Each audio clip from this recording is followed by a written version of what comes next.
viongozi mkiwemo General Ebwale Hamakombo David ambaye amejiandaa ajili ya kugomboa uwanja wa ndege wa Kavumu, pia kugomboa mji mkuu wa Bukavu, akichangana na wanajeshi wengi sana mkiwemo makanali wengi, mkiwemo meja wengi, mkiwemo hata FRDC. Tunachangana, angalia namna gani mambo yanaendelea hapa Chivanga, tukiendelea kwa kukimbiza adui ambaye anavamia mji wetu na jimbo letu la Kivu ya Kusini, hata jimbo la Kivu ya Kaskazini.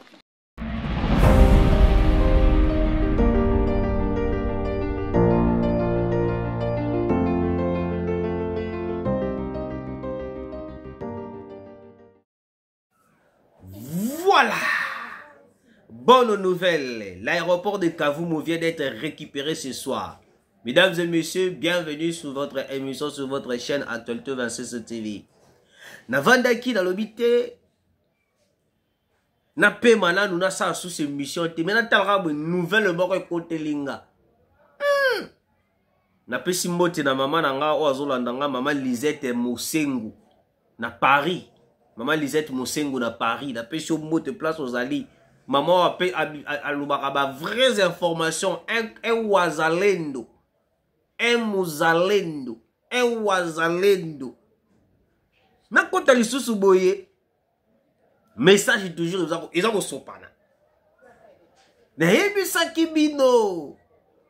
La paire changera de camp. Tosuki wapi. Tosuki wapi. Maintenant, kolela ebandi. Mesdames et messieurs, Ngaï Wabino, le communicateur Rabi Matondo, Owapi, ya chaîne Nabino Bolinga Kamingi, Actualité 26. Tout y a le sous-soutomé beta masolo sur la situation qui se passe à Rapide Bokati du Congo. Mesdames et messieurs, les avancées de Wazalendo, ils ont continué toujours. Na kotang la bino information parce que moi je parle pas de choses imaginaires. Nayaka koloba babiloko ezoye langa na mutute. Nayaka koloba babiloko ezali réel. Na minute oyoyo, nous sommes dans une guerre médiatique et militaire. Biso tozoya na ba preuve vérifiable et tangible et le Rwanda azoya na ba fausses informations. Nini ezo leka. Butu ya lelo, ba uti ko récupérer aéroport ya Kavumu. Aéroport ya Kavumu o ezala ki prise par les rebelles du M23. To outil qu'on récupérait en haut, to zui en haut, dans minute où ils allaient sous contrôle de Wazalendo de FARDC. Natang la bino texte et puis toko tana mozindo. Nakoba dans la texte. Nakoba dans la texte pour que toko tana mozindo ya masolo la biso. Écoutez maintenant ce qui se passe maintenant. À l'instant même. La bataille de Bukavu, les Wazalendo et les FARDC viennent de prendre l'aéroport de Kavumu.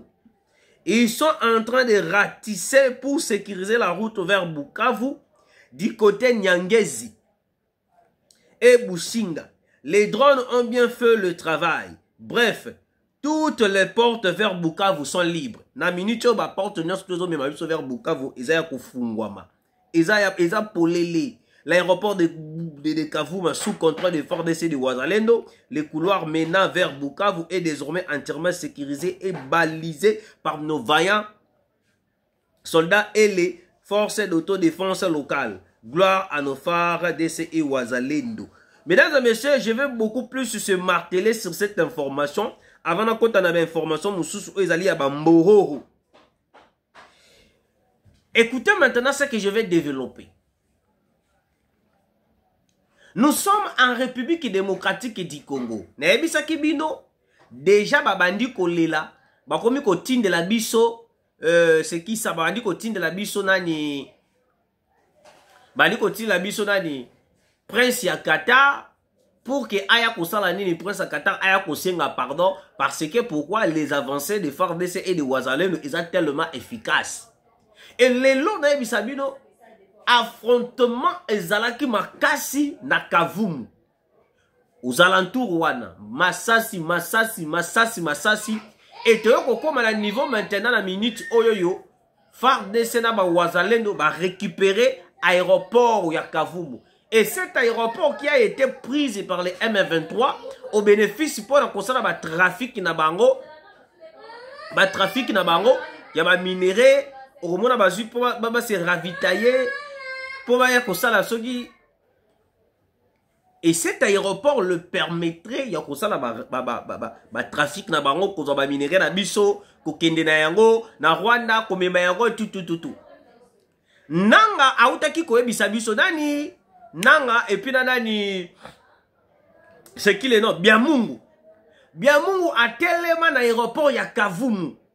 Biamungu a sala déclaration pour la koloba ete que non ndenge zabo aéroport ya Kavumu et kotikaka lisusu kokende na maboko ya ba FARDC ya Kinshasa te. Excusez, ndenge tozui aéroport ya Kavumu boye esili et komi na maboko na biso et tokofuka misa Tshisekedi jusqu'à ce que akondima ko négocier. Biamungu aloba yango. Biamungu aloba yango. Et aujourd'hui le même Biamungu oh bakangie na Rwanda et pas Paul Kagame atekaka ba ayutaki koteka ba immeuble ba batu ba beba na kinamna na na Sultan Makenga. Ba beba na Sultan Makenga pourquoi azo obéir Sultan Makenga te Kagame azwaki abetisi fimbo akotisi boloko na Rwanda kuna azo sala boloko na Rwanda. Sikoyo na minute oyo na ko ebisa bino. Bango bambengaki armée professionnelle.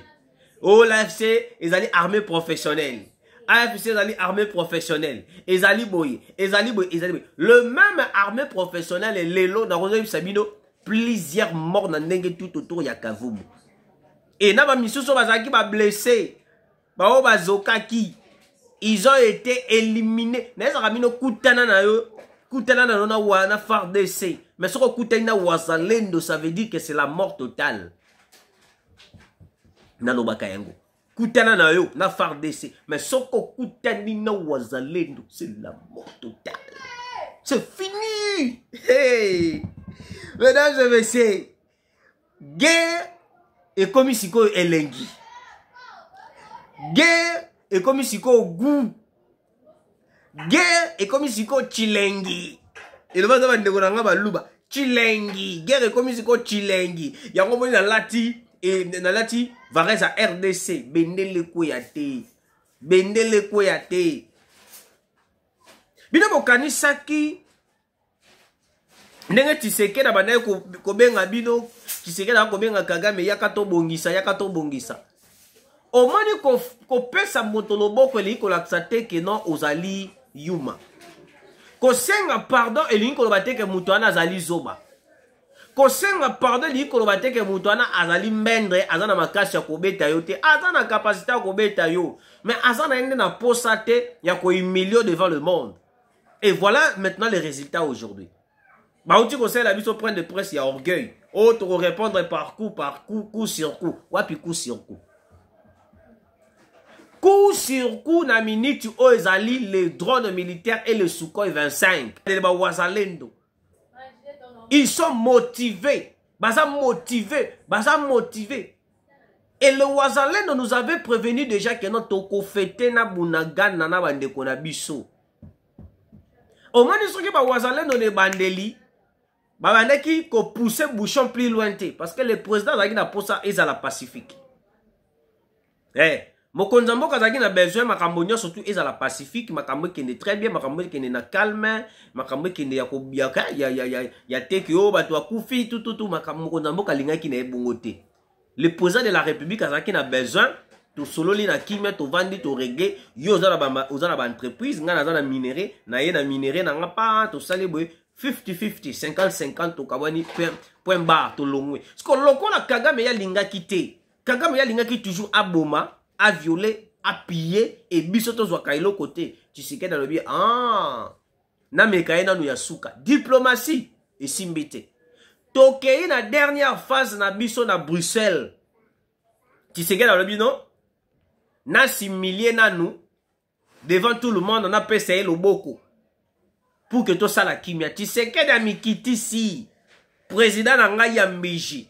Président na nga ya Musuni. A mikiti si. A pesé le boko. Paul Kagame a répondu.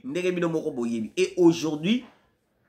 Ba frappe nyos tout beaucoup monde asko beaucoup mi kotinda na ba journaliste pour demander pour la quoi oh te besoin violer cesser les faits. S'il s'agirait de violer cesser les faits pour que tu récupères tous les espaces occupés par les M23, on le fera. Je le dis, on le fera. Quel que soit le prix à payer, on le fera. Parce que dans la minute où on est zabouillé, Nzela déjà fungwami. Nzela déjà est fungwami. On est à deuxième thématique nanga. Boyoka deuxième thématique, na côté directement. Parce que dans aucun est rapide pour ne pas vous mettre en retard sur l'information. Je veux que vous soyez au parfum de l'actualité. Aéroport ya Kavumu et Fungole Libiso espace pour la kokota Bukavu. Oh là là.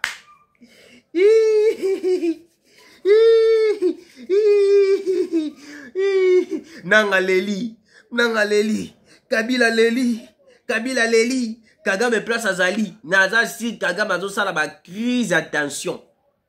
Kagame azo sala ba crise attention. Kagame place Azali azo sala ba crise attention. Parce que tous les ravitaillements en hommes au bakota ki na ba élément M23 bakozonga bibembe na Rwanda. Bokozonga ba cadavre. Le général Luboya vous avez prévenu. Au moins nenge bozoya en vie. Mais bokozonga ba cadavre. Bokozonga bibembe. Ba o bakozana na moins 1000 chances. Ba corps na bino kozala en entier bozongi Rwanda. Mais ba o bokozana na moins de chances. Corps na yo e panzani, nzoto no mubimbe panzani na bombe. O sukelika a na Congo. Okutani pe na faux poule. Na poule ba wazalendo okufi corps na ezali entier meto kundio awa. Okobimate. La prise de l'aéroport de Kavumu et Fungole Libiso porte directement à Bukavu. Donc, en d'autres termes, je vous dis, mesdames et messieurs, la reconquête de la ville de Bukavu est en marche. En marche, excusez-moi. Attends, dans le lobby français, ma bébo comprendre parce que dans un sengo.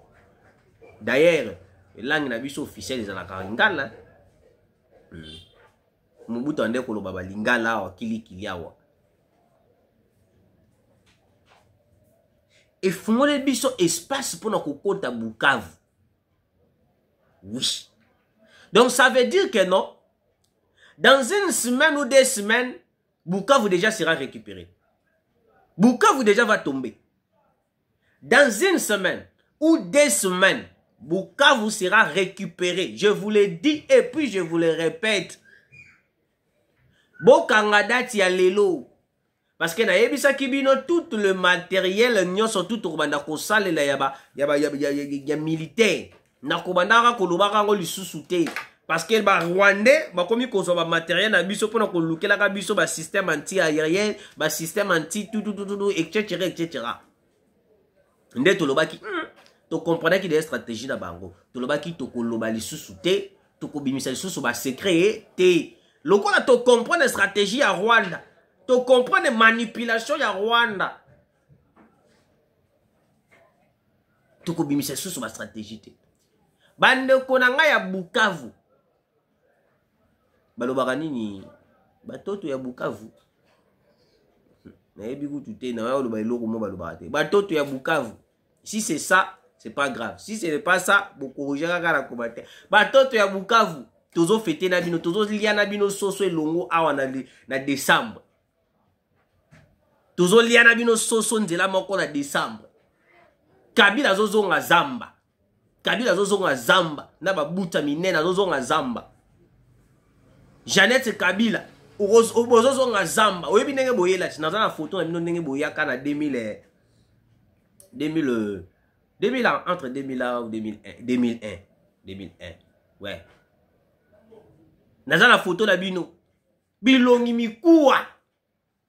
Surtout Jeannette Kabila longi mikuwa. Kabila tala ba bouton belé na nelongi. Wana ba ngungi ya zamba ba mushi cheche ba sui ebwe elongi ya pongi. Bozi bokoti. Nde yango bokozongi la zamba. Boyane ko kanisa lokola Tshisekedi akoberse bino, Tshisekedi akozwa bino lokola neta melsa bino biberon et tout et tout. Vous allez comprendre maintenant, on ne joue pas avec la République. Et muto azo pesa nga mawe ezaka nanga. Muto azo pesa nga mawe ezaka nanga na Willy Ngoma. Parce que Willy Ngoma yo na oyeba te soko kokende wapi. Donc bokenda bino ka Rwanda. Lokola bino bolobaka keno boza ba Rwandais et boza ba Congolais, mais entre-temps boza ba Rwandais, boza la chasser bozo ngina no Rwanda. Bokenda ko sala pe politique et pas Paul Kagame.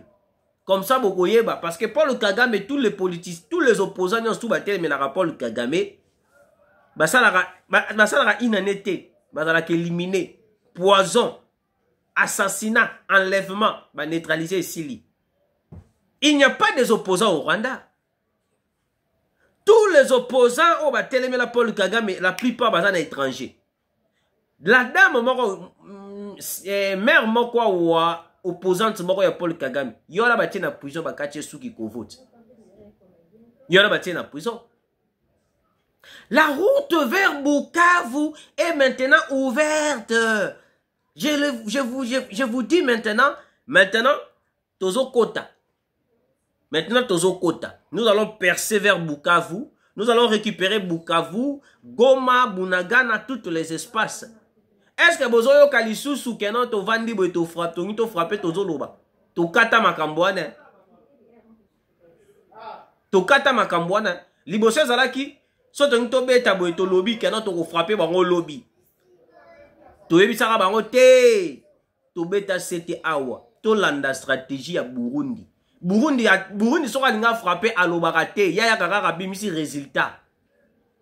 Depuis tu as adopté cette opération, Rwanda a comment déstabilisé. Parce que Rwanda a banaka ko capter peu d'informations na biso. Ayebi yaya kana lobby to ya ko frapper, lobby na to ya ko frapper, au moins ya se préparer. Nandenge pe to kati hémorragie ya corruption. To kati lisoso hémorragie ya bato bazalaki tout autour ya Mokonzamboka. Les 3 généraux ont demandé qu'on entourer Mokonzamboka pour faciliter l'assassinat de Félix Antoine Tshisekedi. Chiwewe, Franck Tumba, Namusu Swalanesu, chassé de l'armée congolaise, radié de l'armée congolaise. Dans un temps, je vous dis la fête que vous avez la Bukavu, voilà, Kolara, tout ce là. Tout ce là, Bukavu déjà, na minute on a betolo t'as déjà Bukavu. Blackwater Pembe Nouana. Ba drone militaire ba Sukhoi 25. Avec le Wazalin de l'effort d'essai. Mboso aloba yango. Kodia Mboso aloba yango. Kagame. Nyon se zalaka théâtre te. Nyon se zalaka théâtre te. Tant que ça rabino nyo sezaka théâtre te bino bokanisaka ni. Nyo sezaka théâtre te. So lingi théâtre, OK ko ça OK ko luka ba isobe bo sali théâtre. OK ko luka ba isobe. Na recadrer dans nos tata o mandefu belé lokola rebelle oyo. Ex rebelle tata oyo ya ndoki oyo.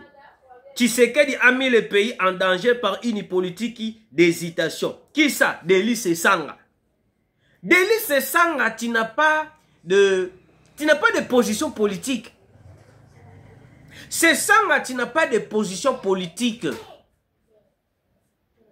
Délice Sanga, tu n'as pas de position politique. Je le dis et puis je le répète. Délice Sanga, tu n'as pas de position politique. Yo qui ex-rebelle. Yo boma ba Congolais. Délice Sanga. Yo boma ba Congolais. Yo kasi to bosani. O boma ba Congolais. O massacre ba Congolais Délice Sanga. Qui ne le sait pas? Bien bolika nyons tout oloba. Bolika nyons tout oloba. O bomi ba Congolais. O massacre ba Congolais. Et lelo Congo yo kelio mawa etikio en liberté. Ozo fungula Ozo au 7 ans. Pendant qu'on va que Tshisekedi a commis à Congo dans les chaos. Délice Sanga. À un moment donné, il faut être reconnaissant. Bino le bateau va Délice Sanga ba Franck Diong. Vous avez bateau faut vous la reconnaissant. Faut vous la reconnaissant. Vous avez bateau te que non boko ba da kolobe la Tshisekedi ba n'importe quoi. Si boko koloba ka nyon surtout là c'est parce que Tshisekedi daza mutumoko mutema malamu. Bino boza sir pena boye na tango Mobutu bino bokoloba. Na tango Mobutu pena Mobutu se sanga yo koloba. Na tango Mobutu se sanga yo koloba. Ah! Diongo. Na tango Mobutu yo koloba pena. Ah!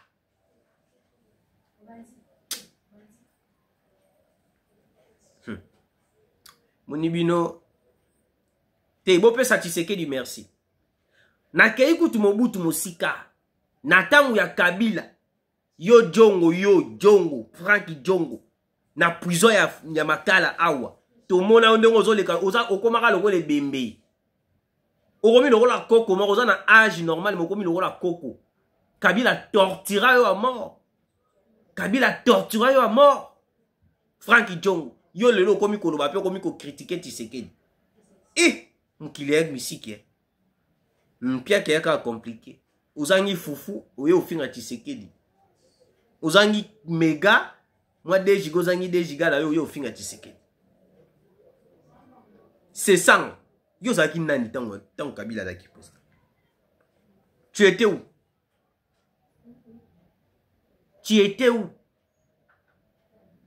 Tu étais nulle part. Ozuba 7 Kikuni, tu étais nulle part. Ozalaki non nulle part. Ozalaki no pena, ozalaki no pena dans les néants. Mais grâce à Tshisekedi, tu as récupéré certaines choses. Lelo pe bokomi pe batu.